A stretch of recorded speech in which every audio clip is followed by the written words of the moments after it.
muling makasama ninyo sa panambahan ngayong umaga. It's refreshing to see again each one's face. At sana't samahan tayo ng Panginoon sa ating pag-aaral ngayong umaga. Binabati namin kayo mula sa Kalibo Reformed Bible Church, ang inyong kapatid sa pananampalataya mula sa Bisaya. Our blessings from Visayas to your place here in Luzon. So, Central Luzon to be exact. Kung nababasa niyo yung mga parable, mga talinhaga doon sa Matthew, hindi maaring hindi niyo mabasa yung tungkol sa patungkol doon sa pearl, sa perlas. Doon sa lalo na basahin ko na para hindi tayo malito o hindi tayo, so that we will have one mind kung ano yung ating pinag-uusapan dito. I'm talking about Matthew chapter 13 verses 45 and 46. Ito yung talinghaga ng mamahaling perlas. Ganyan din naman, ang kaharian ng langit ay tulad ng isang mangangalakal, businessman, naghahanap ng magagandang perlas. At nang makatagpo ng isang mamahaling perlas ay umalis at ipinagbili lahat ng kanyang ari-arian at binili iyon. Bago tayo magpatuloy, nagkamali ako, tinanong ko si RJ tungkol sa tinuro ko nakaraan. Yung supposed to be, ituturo ko uli ngayon. Hindi ko kasi nalagyan ng note. Yung, John chapter 6, verse 60 to 70, verses 60 to 70, at kinonfirm ko kay RJ kung yun na naituro ko nakaraan. So, binago ko. Kasi nung ginagawa ko ito, nagdadalawang isip ko kung naituro ko na yon at na-confirm. So, baka kasi tulugan nyo ako dahil na nyo na yon. Kaya ang ating magiging pag-aaral ngayon is patungkol sa ultimate treasure. At napansin ko kanina sa ating mga inawit, sa mga pinag-usapan, sa mga exhortation, ay hindi ito nalalayo sa ating pag-aaralan ngayon. The ultimate treasure.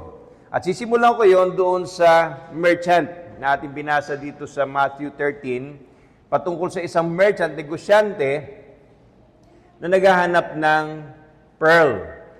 At itong merchant na to ng perlas, hindi ito ordinaryong merchant, ito expert pagdating sa mga perlas. Para ito isang negosyante patungkol sa mga kotse, negosyante patungkol sa mga alahas, at alam niya yung value ng bawat isa. Ang nangyari dito, itong merchant na ito, natagpuan niya yung dawan. Sa pag-aasawa, yung dawan. Yung pinaka-binibigyan niya ng value. Sa paghahanap niya ng thousands of pearls, isang araw, natagpuan niya yung dawan. Isang perlas na breathtaking value. Pag nakita niya talagang yung breath niya, ay nahuhugot, nawawala. So, anong ginawa niya? Ang ginawa nitong merchant na ito, negosyanteng ito, binenta niya lahat. Lahat ng mga pearl niya, mga perlas, binenta niya. Hindi lang niya binenta yung kanyang mga perlas, niliquidate niya yung kanyang negosyo. Kasi napakamahal pa ng perlas na yon. Hindi lang niya niliquidate yung kanyang negosyo, binenta niya pati yung kanyang bahay, everything. Except of course yung asawa niya, hindi niya binenta yon. Binenta niya everything, niliquidate niya. Alam ito ng mga accountant natin dito, lalo na yung pastor. Pag nag-liquidate, ibig sabihin magkakaroon ka ng pera. At yun ang ibinambili niya doon sa peras na ito. Isang pearl of great price na lahat ng kanyang meron siya ay katumbas ito. Nung kanya ibenta lahat, ano nangyari? Umalis siya joyfully. Hindi siya nag-isip na, ay sayang. Kakataon yun, di ba? Nangyayari sa atin yun. May bibili tayo isang bagay. We thought that is the one. Pero bilin mo, at nakita mo on your own, na kilatis mo na, nag-iisip ka, mukhang nagkamali yata ako. At yan ang marami sa mga nag-aasawa ngayon. Akala mo dawan, nung makakasama mo na, Bakit ito naging asawa ko? But not this one. Ito pag-aaralan natin ngayon. At basahin natin dito ang Philippians 3 verses 7 to 11. Mga taga-Filipos, medyo napahaba yung ang aking introduction, but I hope it's worth it. Filipos 3, magsisimula tayo 7 hanggang 11. Philippians 3 verses 7 to 14. 7 to 11 pala. Okay. Madaling matandaan ito. 7-11. Basahin ko, no? Gayunman, ang mga bagay na sa akin ay naging pakinabang, this is Apostle Paul speaking, ay inari kong kalugihan, alang-alang kay Kristo. Higit pa roon, ang lahat ng mga bagay inari kong kalugihan dahil sa higit na kahalagahan na makilala si Kristo Jesus na Panginoon ko. Alang-alang sa Kanya, tiniis ko ang kalugihan ng lahat ng mga bagay at inari kong basura lamang upang makamit ko si Kristo. At ako'y matagpuan sa Kanya na walang sarili kong katuwiran na mula sa kautusan, kundi ang katuwiran sa pamamagitan ng pananampalataya kay Kristo, ang katuwirang buhat sa Diyos na batay sa pananampalataya, upang makilala ko siya at ang kapangyarihan ng kanyang muling pagkabuhay at ang pakikisama sa kanyang mga kahirapan na ako'y matulad sa kanya sa kanyang kamatayan upang aking makamit sa anumang paraan ang muling pagkabuhay mula sa mga patay. Ang sinasabi rito ay si Kristo yung ultimate treasure niya. Yun ang pinakadawan ni Apostol Pablo. Siya ang dawan para sa kanya, ang Panginoong Jesus. Si Paul yung merchant dito. Pagkatapos sa isang lifetime, nag-collect siya ng mga achievement niya, nag-collect siya ng marami niyang mga award sa school, kung honor siya, kung first honor siya, second honor siya, anong mga category, best in this, best in that. Nung ma-encounter ni Apostle Paul ang Panginoong Jesus sa Damascus Road, nung yung kanyang hininga ay para pumatay at magpakulong ng mga mananampalataya, isang dakilang liwanag ang sumalubong sa kanya dahilan para mabulag siya, doon nakipag-usap sa kanya ang Panginoon. At doon niya nakita yung ultimate pearl niya. Doon niya nakita yung pinaka-treasure na para sa kanya, ayon sa ating binasa rito, ay yung kanyang kahalagahan higit pa kaysa anumang bagay na kanyang pinag-ari-arian. At nakita niya, na ikumpara niya, na yung kanyang kung anong meron siya, anong achievement, anong ari-arian meron siya, wala ito kumpara kay Kristo. At pag-aaralan natin yon. In other words, para sa kanya mga kaibigan, mga kapatid, that treasure was not a possession, a thing. That treasure was the personal, relational knowledge of Jesus Christ. Ang treasure na isang tunay na Kristiyano, mga kapatid, ay person in the person of Christ. Hindi yung ari-arian natin. Which the world is pursuing. Hindi yung karir mo, hindi yung asawa mo, hindi yung family mo. Kung ikay tunay na Kristiyano sa ating sa mga sandaling ito, mga kapatid, kung ikay Kristiyano, ang ultimate treasure mo ay si Kristo. Pag-aralan natin kung paano man natin masasabing si Kristo ang ating ultimate treasure. To truly possess the treasure of Christ, para magkaroon tayo ng ganong pag-iisip, kailangan natin i-adapt yung mindset na Apostol Pablo. Nandito yun, sa ating babasahin. Para maintindihan natin na ang lahat ng mga bagay dito sa mundo, calculated loss compared sa infinite gain of knowing Christ. Bakit tayo nandito ngayon? Bakit ka ba nandito ngayon?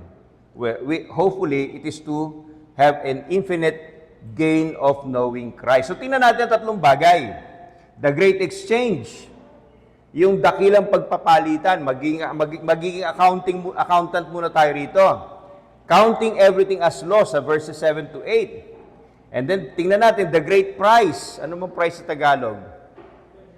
Premyo. Ang dakilang premyo. The knowledge of Christ.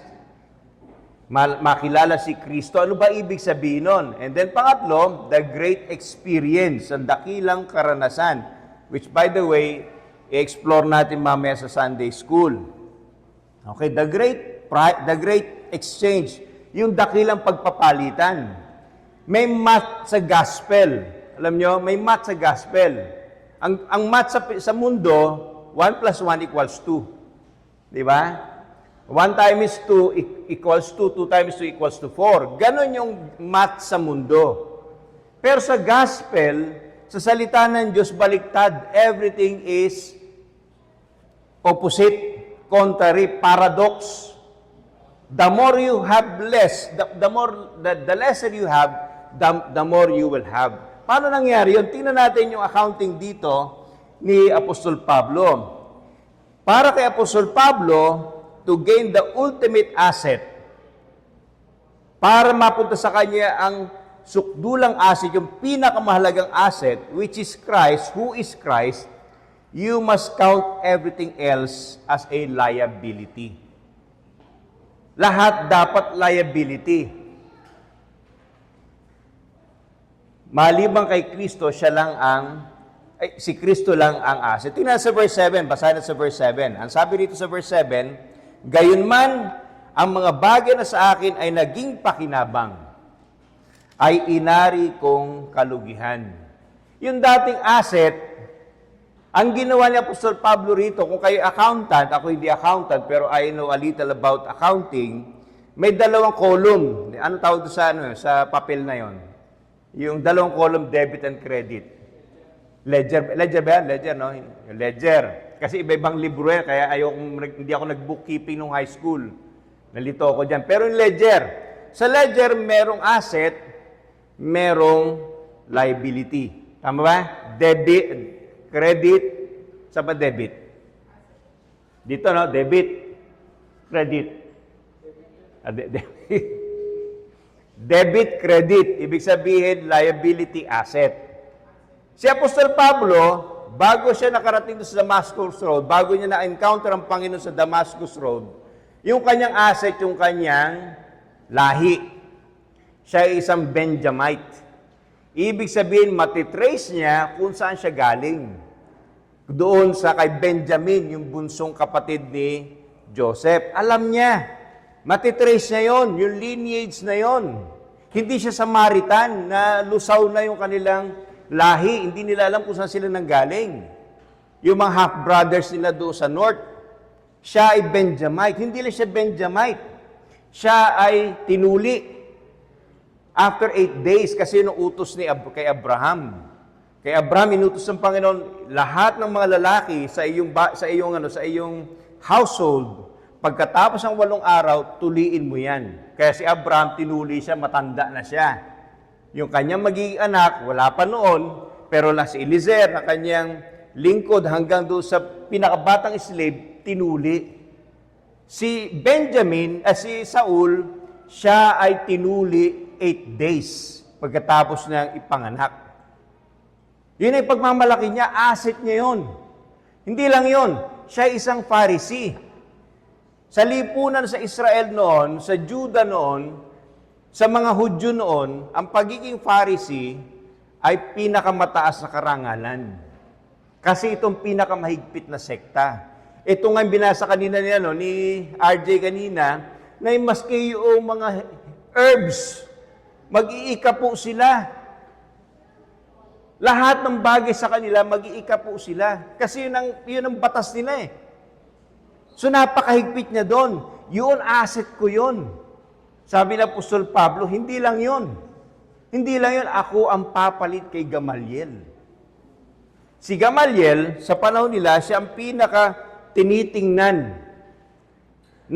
ng mga Pariseyo. Tinitingnan yung kanyang katuruan. Tinitingnan yung kanyang paano niyang ini-interpret yung batas at doon sila nagre-refer back yung mga Pariseo. At nakikita nila, ng mga panahon niya, bata pa siya, mga 20 plus pa lang siya, or siguro pagpalagyan natin mga 30 plus or less than 30, nakikita na siya ang papalit kay Gamaliel. Yun lahat ang asset niya. At hindi lang yun. Pagdating sa zeal, walang papantay sa kanya. Nangunguna siya palagi. Kaya nga itong Damascus Road na to, ang gagawin niya doon, nasa Damascus siya, ibig sabihin, nasa itaasan siya. Hindi siya nakontento na magpakulong ng mga Kristiyano doon sa Juda. Pumunta siya doon sa Damascus, sa taas. Kung pagdating sa zeal, pagdating sa pagiging masigasig, pagdating sa pananampalataya ng Hebreo, ng mga Hudyo, walang tatalo sa akin. Asset ko yan. Yan ang asset ko, yan ang aking mga credit, Tama ba? Credit asset. Baka magkamali ako. Pero pagdating sa Damascus Road, iniisip niya, magdadagdag ako ng asset. Magpapakulong ako ng maraming mga Kristiyano. Nasa lubong niya yung Panginoon. He was met by a great light, blinding light. In such a way, nabulag siya. At ang sabi nung nagsalita yung light na yon, Soul, soul, why are you persecuting me? Ang sabi ng ilaw na yon, who are you, Lord? I am Jesus Christ, whom you are persecuting. Sa pangyayari yon, 3 araw siyang nanalangin. 3 araw siyang bulag.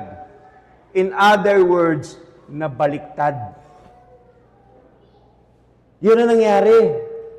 Yung 3 araw na yun na siya ay nakananalangin doon sa bahay ng isang Simon. Simon, doon sa bahay ng isang Simon, kasi si Ananias tinuruan at inutusan ng Panginoon Puntahan siya doon sa bahay ni Simon, doon sa way na tinatawag straight, daang matuwid.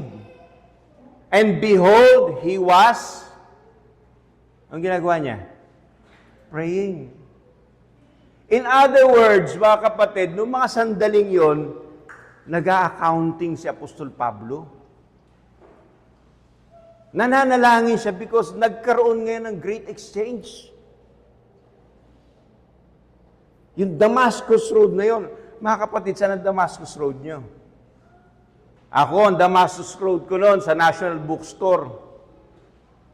Bagsak ang puso ko, broken yung puso ko at nakita ko marami mga bagay na hindi dapat, pero nakita ko si Jesus. That was my Damascus Road. Nasaan Damascus Road niyo?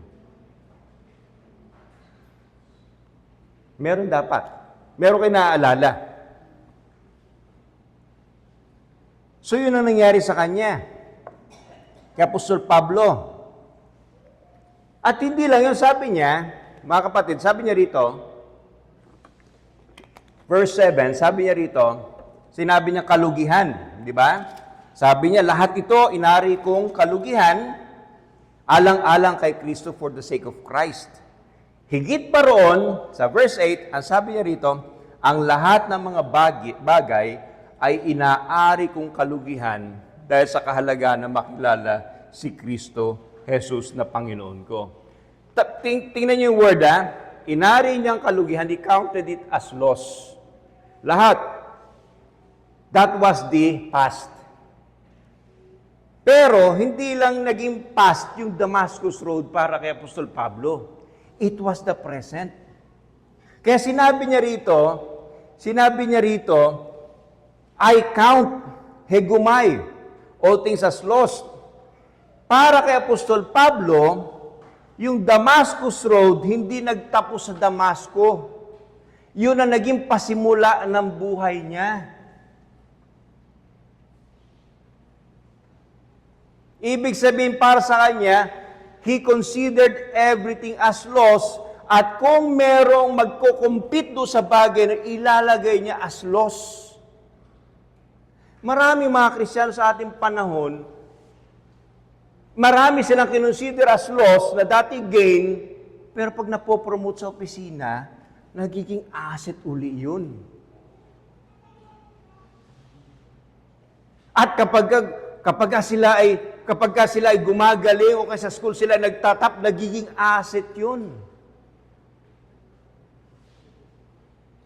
Pag nagkakaroon sila ng relasyon, yung lalaking yun o babaeng yun, asset na yun. In such a way that these things become a competitor of Christ. Di ba tayo naalala ko ako estudyante, nung ako maging Kristiyano, maging mananampalataya, tapos may Damascus Road. And then suddenly nagkaroon ng trabaho. Tumaas yung sweldo. Hindi lang ako nagkaroon ng trabaho. Pumasa ako sa exam.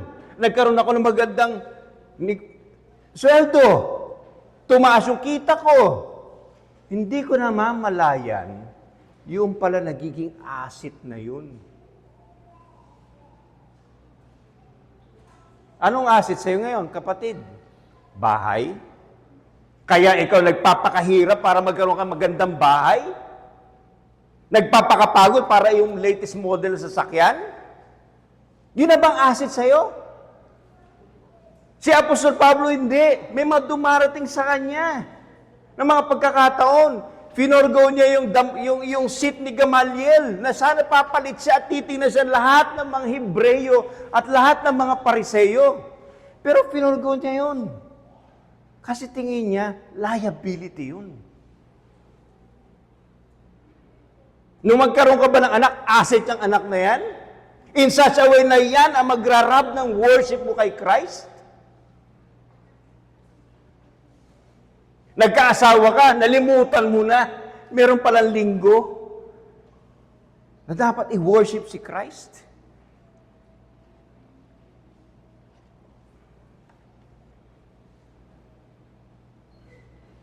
In other words, ang ginawa ni Apostol Pablo, he counted everything as loss and he still counts everything as loss. Napopromote ka, tinitingnan ko yun as competitor ni Kristo. Nagkaasawa ako, bilines ako ng Panginoon na asawa, possible competitor ni Kristo yan. Binigyan ako ng anak, possible maging competitor ni Kristo yan. Binigyan ako ng negosyo, at pinalalaki niya ang negosyo ko, possible na maging competitor ni Kristo yan. Ngayon, mga kapatid, hindi porket sinabing loss, pababayaan natin, nag-asawa tayo, nagkapamilya tayo, nagkatrabaho tayo, pababayaan natin. It's not that way. Hindi yun ang ibig sabihin nun. Ang ibig sabihin nun, lagi mo tinitingnan, aalagaan ko itong mga bagay na to, but these are possible competitors of Christ sa puso ko. Yun ang ibig sabihin nun. Hindi sinabi pag nag-asawa ka, pabayaan mo asawa mo, liability yan. Pag nagkaanak ka, pabayaan mo yung anak mo. Pagka nagkaroon ka ng trabaho at pinagkatiwalaan ka ng mataas na posisyon, pabayaan mo, liability yan. No, hindi yun ang ibig sabihin nun. Excel in all things. Sabi nga sa Thessalonians, magpakagaling kayo. Pero hindi dapat yung maging competitor ni Kristo. Pagka nangyayari na yon, kailangan mag-switch na ako. Kailangan maging liability na yon. So, sa bahay, sino masusunod? Yung anak mo, si Kristo. Yung asawa mo, si Kristo. Yung gusto mo, si Kristo. Yung cellphone mo, si Kristo. Sino? Yun ang ibig sabihin dito, na great exchange. Yun ang sinasabi ni Apostol Pablo. Kasi sa panahon nila sa mga Philippians, yung Philippi was a Roman city. Ibig sabihin, kapag ka ikaw nakatira doon, para sa ating panahon, sa aking panahon, nung ako'y bata pa, yung mga taga-Bisaya pumupunta sa Maynila. No? Talagang pagka dumating sa Maynila, talagang pakiramdam nila, Manileño ako. Talagang, kahit nagkababalu-baluktot na yung mga salita. Anong ebidensya na Bisaya ka? Di ba ganon? Pag Maynila, pag uwi sa probinsya, gali ako Maynila. Ganon yun, ganito sila. Roman citizen sila. May pagmamalaki nila yung, at sinasabi na Apostol Pablo sa kanila, Ang pagiging citizen ninyo, pagiging maunlad ng Philippi, dapat yung tingnan yung liability pagkakompetensya niya si Kristo. O tanong ko sa inyo mga kapatid, anong pumipigil sa inyo para pumunta rito? Para mas kilalanin si Jesus. Minsan, yung kaunting sipon, ano na yun, Kaunting sipon, kaunting ulan, isisisi pa sa kontraktor dahil bumabagyo at yung baha mataas. Samantalang pwede naman gumanon. Di ba? Kung gusto, kung nililigawan, nilalango yung ilog Si Kristo pa kaya? Yung Panginoon pa kaya?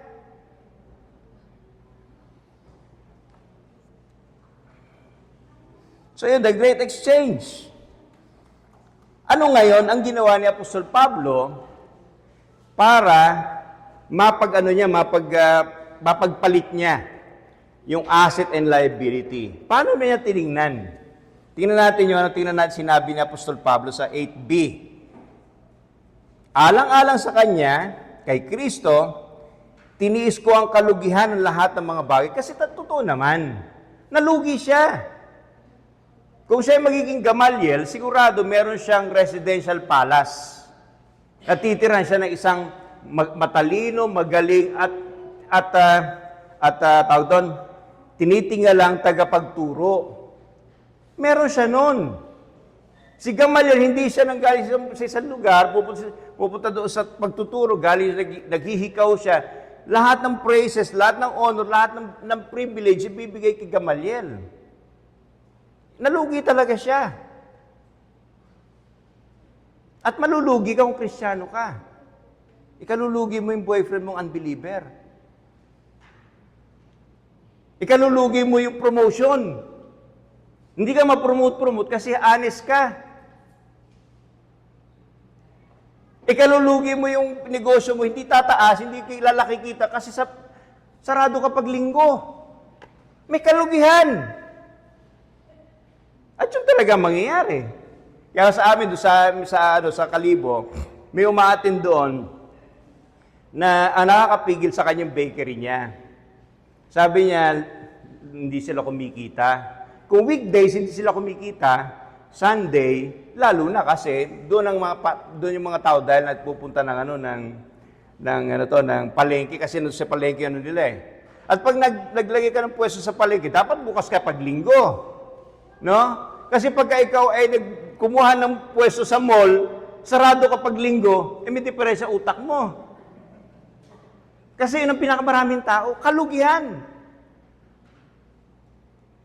At malulugi talaga. Sabi ko sa kanya, pagka umatid ka na Sunday, masasabihin ko sa'yo, baka lalo ka malugi. Baka lalo mawala yung negosyo mo. Pero paano tingnan ito ni Apostol Pablo? Paano natin tinitingnan yun? Ang sabi ni Apostol Pablo ganito, verse 8b, alang-alang sa kanya, tiniis ko ang kalugihan ng lahat ng mga bagay at inari kong basura lamang upang makamit ko si Kristo. Isang reason kung bakit hirap ang mayayaman makarating sa gospel, makaabot sa gospel is this. Itong dahilan. Kasi yung yaman nila ang kanilang asset. At yun ang pumipigil sa kanila para makilala si Jesus. Sino rito nakatira dito sa subdivision ito? Sino? Meron ba? Wala. Ewan ko, nung pagpasok nyo rito, ang ganda. Naku, mas maganda.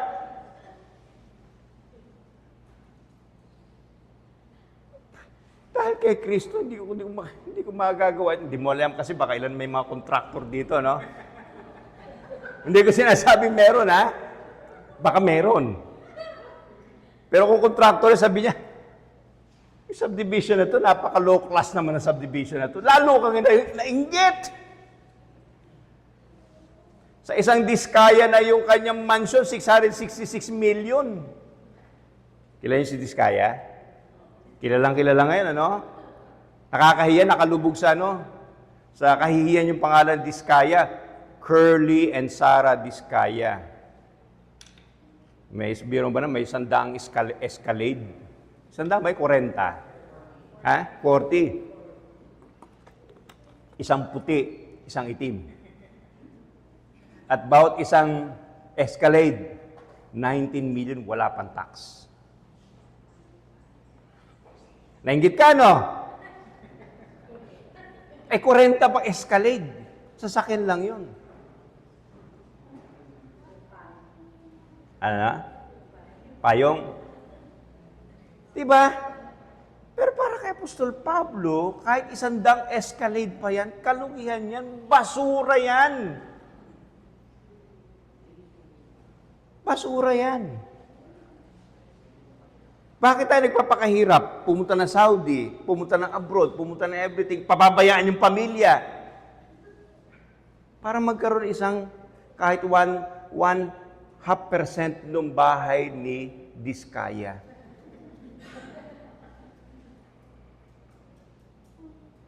To the detriment of our souls. Bakit ka magtatrabaho ng linggo? Na maraming choices. Oo, bababa ang sweldo. Kasama sa kalugihan. Being a Christian will cost you many things. Yung pagiging mananampalataya will cost you many things. Kaya nga maraming ayaw maging Kristiyano. Mas gusto nila maging Diskaya.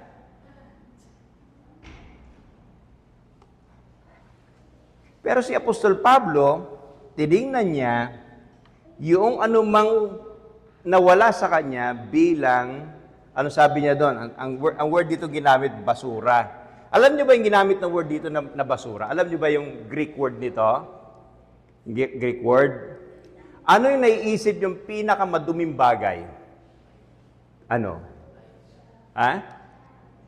Suka. Palagay niyo. Suka? Suka? Suka. Bamit. Hindi yung suka, binigar, hindi binigar. Suka. Suka. Suka. Oh. Yung word na ginamit dito ni Apostol Pablo, lahat ng mga yan ay dumi ng tao.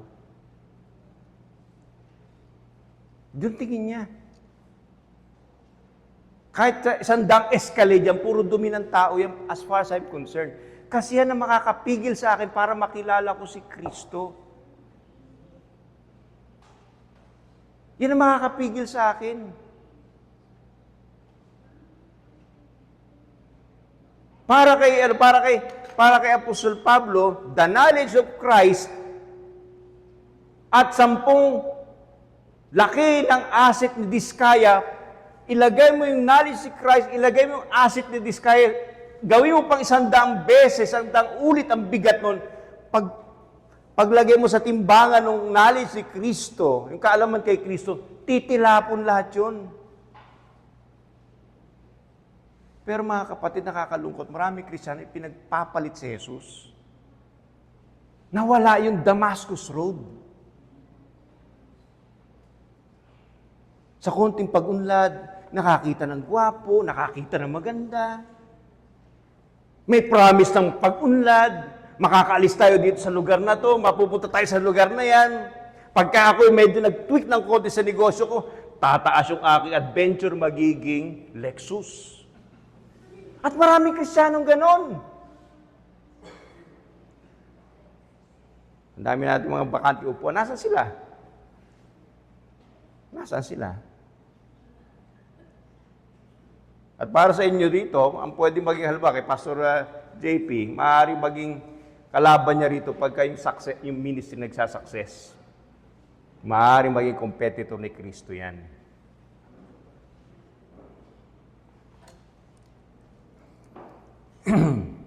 Naalala niyo si ano, no? Kilala niyo ba si ano? Yung word na ginamit dito ni ano, para matandaan ninyo kapag kami nakikita yung kompetensya ni Jesus sa buhay ninyo. Ang tawag doon sa dang na yon, sa Greek word is iskubala. Iskubala. Yun ang Greek word na ginamit. Kilala niyo ba si ano? Hindi niyo siguro kilala to, si Charles Thomas Studd. Siya ay national hero sa Britain. in the 19th century. Late 19th century and early 20th century. Siya ay captain ng Cambridge cricket team. Yung cricket yun ang national sports ng Commonwealth. Yung mga sinakop ng England, ng mga bansa India, Singapore, Pakistan, Bangladesh, yung mga yan. Nagko-compete yan sa Commonwealth Games. Si C.T. Studd, Charles Thomas Studd, ay national hero ng Britain. Ibig sabihin, talagang siya ang tinitingala ng Britain ng panahon niya. Dahil siya ang famous athlete ng panahon nila. At hindi lang yon, siya ay nanggaling sa wealth and privilege. Mayaman sila. Pero nung makilala niya si Jesus, nakita niya na si Jesus ay surpassing worth. Ibig sabihin, huperikon. Ibig sabihin yung kanyang kaalaman, pagkakakilala kay Jesus, masigit pa sa kanyang wealth. Masigit pa sa privilege na meron siya. At masigit pa sa kanyang pagiging captain ng Cambridge cricket team, Cambridge sa England. Hanggang ngayon may Cambridge pa rin. Umalis siya sa peak ng kanyang karir. Si Pacquiao, ayaw pa rin umalis. Gusto pa rin bumalik. Kasi medyo naluma na siya. Gusto niyang bumalik.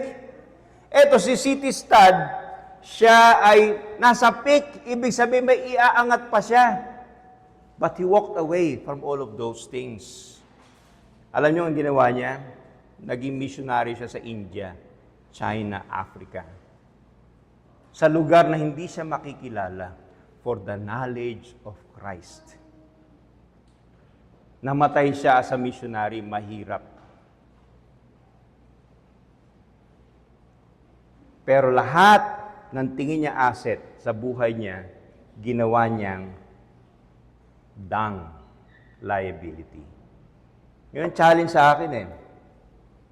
So, ano ngayon ang kanyang magigain? Nasa pangalawa pa lang pala tayo, I'm sorry. The great prize, the gaining and knowing of Christ. Yun lang, makikilala si Jesus. Makikilala si Jesus. Ano ba yun? Yung ba ay katumbas sa 1 bilyong piso? Hindi. Yung ba ay katumbas ng 5 sasakyan? Hindi. Yung ba ay katumbas ng mas maganda 5 mansion dito sa Bellagio at kasama na yung clubhouse? Hindi. Hindi mo makikita, but definitely surpassing worth. Sigurado masigit pa sa iyong nakikita.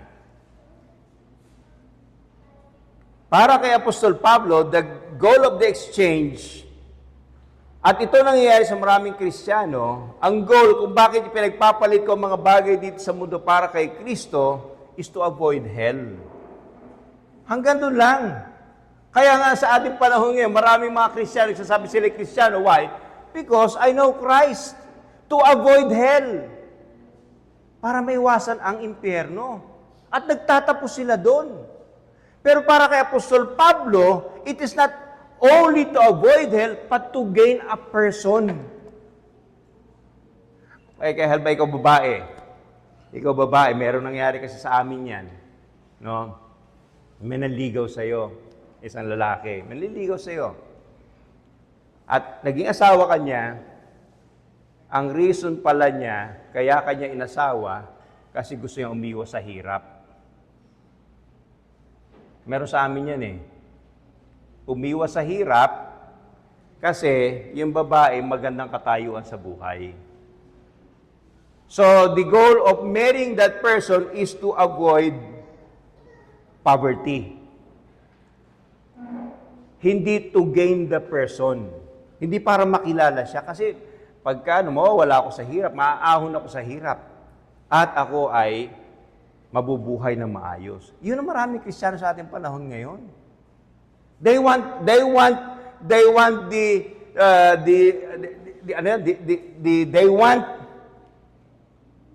Christ, but they don't want the cross. Naintindihan yung ibig sabihin? Gusto nila si Kristo, pero ayaw nila ng krus. Gusto nila makalayo sa impyerno, pero ayaw nila maghirap. They don't want to count the cost. At maraming mga Kristiyano sa ating panahon, ganun ang pag-iisip.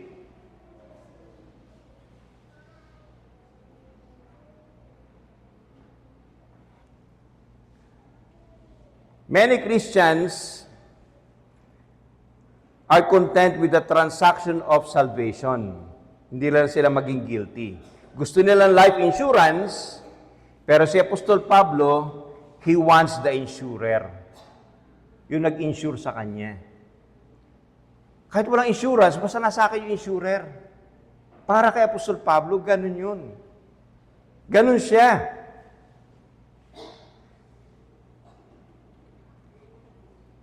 At para kay Apostol Pablo, di ba naalala niyo sinasabi ni sino yung Joel Osteen, yung prosperity gospel preacher, your best life now. At ang ibig sabihin noon ay buhay na walang hirap. But for the Apostle Paul, the best life now is the knowledge that he will gain knowing Christ. Regardless. Kaya binabantay ko kanina si Pastor JP, baka may magkamali siya na si Kristo ay nandito para ikaw ay pasayahin, para gumana ang problema mo, para mawala ang problema mo. Ay, review ko siya. Dahil hindi yun ang yung pinunta rito ni Kristo. For you to have a personal knowledge and relationship with Christ. At para kay Apostol Pablo, that is the best life now. Ang tanong ko mga kapatid, mga kaibigan, yan bang best life nyo ngayon? Medyo mabagal tayo, pasensya na. Medyo mabagal. So, ibig sabihin, mga kaibigan, yung knowledge para kay Apostol Pablo is relational, not just informational. Naalala niyo yung Campus Crusade for Christ, kung naalala niyo yun, magbibigay sila sa iyo ng leaflet. Gawin mong Savior si Kristo, ikay maliligtas, ganyan, etc., etc. Regardless of your life, liligtas ka niya. Knowledge lang. Knowledge lang. Hindi naapektuhan yung puso. Para kay Apostol Pablo, ang sinasabi rin to know Christ, makilala si Jesus, ang Greek word doon ay ginosko. Ang ibig sabihin ginosko, hindi yung intellectual knowledge. Ang ginosko rito ay yung ginamit doon sa pagkakaroon ng relasyon ng babae at lalaki bilang mag-asawa, intimate. Yun ang ibig sabihin to know Christ. Hindi yung magbabasa ka ng Christology book at malalaman mo yung mga facts. Alam mo, isasagot kapag tinira yung ganito ni Kristo, pagiging ganito yung resurrection ni Kristo, tinira yung kanyang pagiging tao, tinira yung kanyang kompletong pagiging Diyos. Hindi yon. Ang para kay Apostol Pablo ay ang pagkakaroon ng relasyon sa kanya at yung relasyon na yan is gaining knowledge about that person. Hindi ka nag-aasawa para mawalan ka lang ng problema. You get married to a person to know the person by interacting with him or her, at sa buhay na dinadala, you walk together. Naglalakad kayo ng sabay. Ito yung knowledge para kay Apostol Pablo. Hindi yung, mag-ingat ka sa sinasabi mo tungkol kay Kristo, na alam ko may knowledge ako, Pero pagdating sa pagsubok, pagdating sa discernment, pagdating sa wisdom, wala. Puro information. Kaya ang hirap mag-decide kapag kalinggo may sipon ako.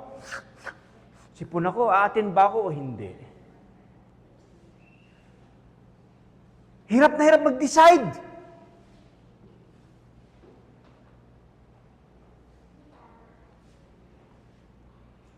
Kasi walang knowledge tungkol kay Kristo. Nandito lang. Wala sa puso. Aatin ba ako ng prayer meeting mamaya? Alauna, naku. Alauna, kasarap ng fellowship namin. Ika-cut short ni Brother Dave para sa fellowship. Ayaw ko ng prayer na yan. But the knowledge of Christ is prayer. More prayer, long prayer. Ewan ko si Alcon, kung everyday mag-i-spend siya ng 2 minutes sa asawa niya and the rest sa barkada na niya. Papayag ka ba? Ivy, no? Ivy? Papayag ka ba? 2 minutes sa'yo, tapos the rest of the day? Pero marami Kristiyano ganun. They spend 5 minutes in prayer, 5 hours sa social media, and I know Christ.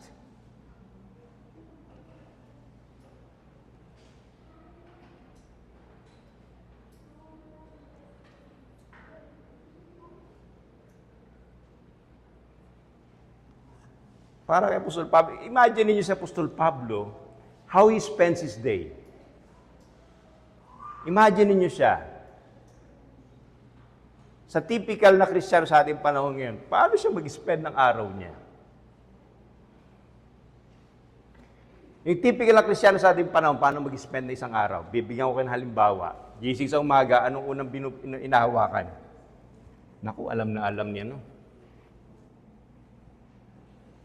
Cellphone. Para ano? Para magbasa ng Bible. Kung mahuli.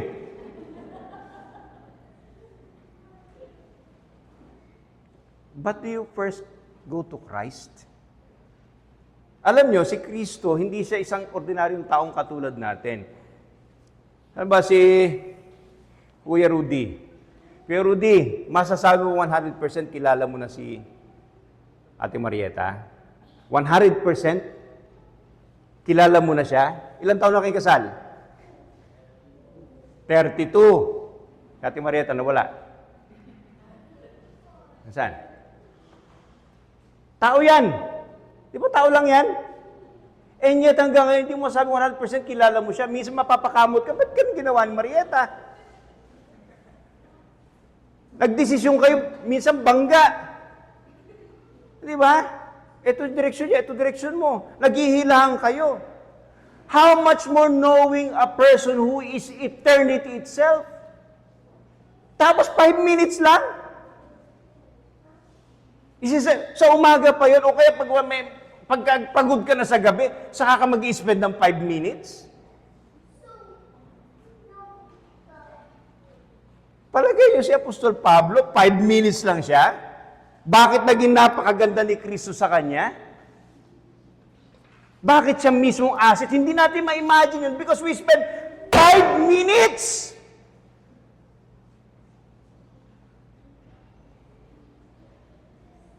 Five minutes lang! 10 minutes!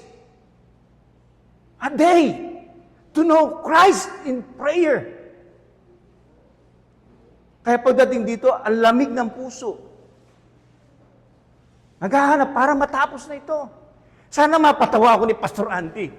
Mga interaction niyang ganyan. Sana ma-entertain ako. Mga kapatid, hindi yun ang purpose ko. Ina-emphasize ko sa inyo ang kakulungan ng mga Kristiyano sa ating panahon ngayon. They spend so little time with Christ. And more time for themselves. Kaya hirap mag-decide if I will be for Christ or for this. Ito ba asset? Ito ba liability? Hirap na hirap. Why? Because you don't spend time with Christ. Ganun lang kasimple.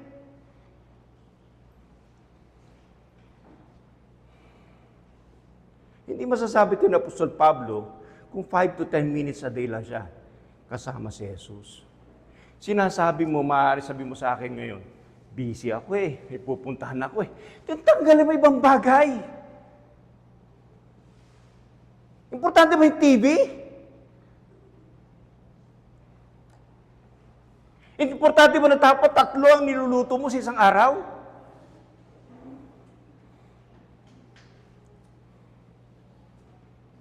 Marami tayong mga kapatid. Marami tayong ginagawa kung titingnan natin, hindi natin kailangan.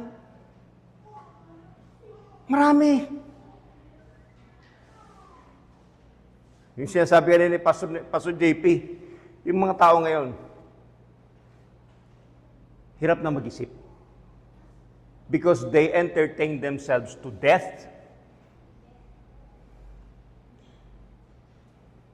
Hirap na hirap mga taong mag-isip. Kaya mabababaw ang mga Kristiyano sa ating panahon ngayon. They live by their emotions. Bakit tayo kakaunti? Alam niyo kung bakit? Ayaw mag-isip ng mga Kristiyano kung sila pagpasok nila may mga ilaw na may batradram at may mga nagsasasayaw. Yun ang gusto nila. They don't want to think. Pero si Apostol Pablo sabi, that I may know, not feel, know. Kaya sabi ni Pastor JP, mag-spend ka, nag-spend ka ba? Ng oras sa salita ng Diyos?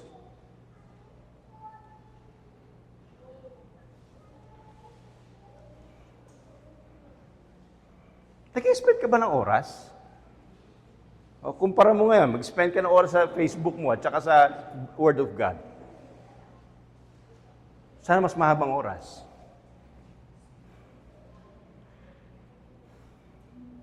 Pasensya na. Parang kakapusin ako ng hininga. Pero burden ko yung mga kapatid. Alam niyo, burden ko yun eh. Yung mga Kristiyano, they would spend more time with Christ than with each other. Burden ko yun. Burden ng mga pastor yun. Gusto namin, pagkatapos ng fellowship dito, pagkatapos ng preaching, magpe-fellowship tayo, ang saya-saya natin, everything. Pero that's nothing. If we will spend more time with each other than with Christ, that's nothing. Ano ang foundation ng church na to? Fellowship? O si Kristo? Anong pundasyon ng iglesyang ito? Yung masaya tayo? Paano pag nagka-problema na? Asa na tayo? Di kanya-kanya na. Because our church is not founded in Christ.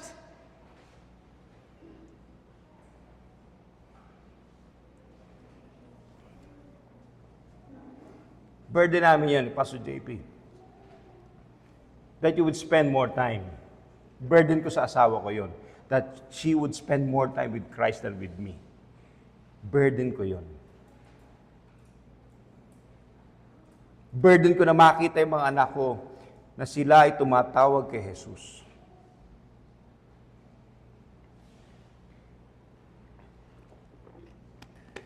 At palagay ko, I have to end pang matapos tayo ng matagal pa. At pag-aaralan natin later yung 9 hanggang 11 sa Sunday School para may open. May open na nagbabuffering na naman ako. May open discussion tayo. And I hope i-open yung sarili nyo. Understand, lalo na kayo bago sa Reformed Theology, Reformed Belief. Napunta kasi isang iglesia na, I would say na shallow. At ang nais ko, ang burden ko para sa inyo, mawala kayo sa shallowness na yon. At ma-deeply rooted kayo kay Christ. Lahat ng tunay, palagi ko, lahat naman ng tunay na pastol, yun ang hinahangad.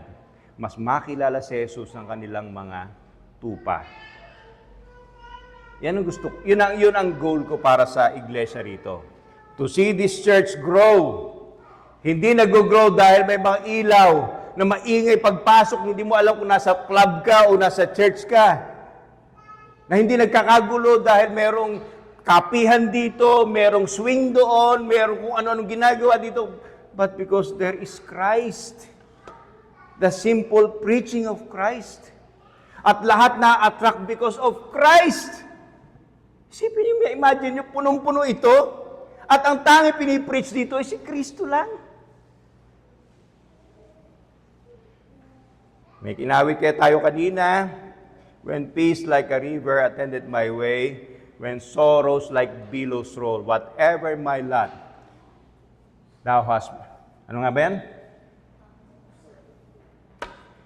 I have been singing that for 35 years. At every year, habang tumatagal sa pananampalataya, hindi nawawala yung sweetness ng kantang yun because of Christ. So mga kapatid, hindi ko na patatagalin, hindi ko na tatapusin.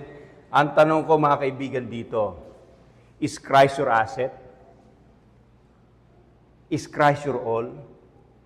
Mga kapatid, si Kristo ba ang lahat sa inyo?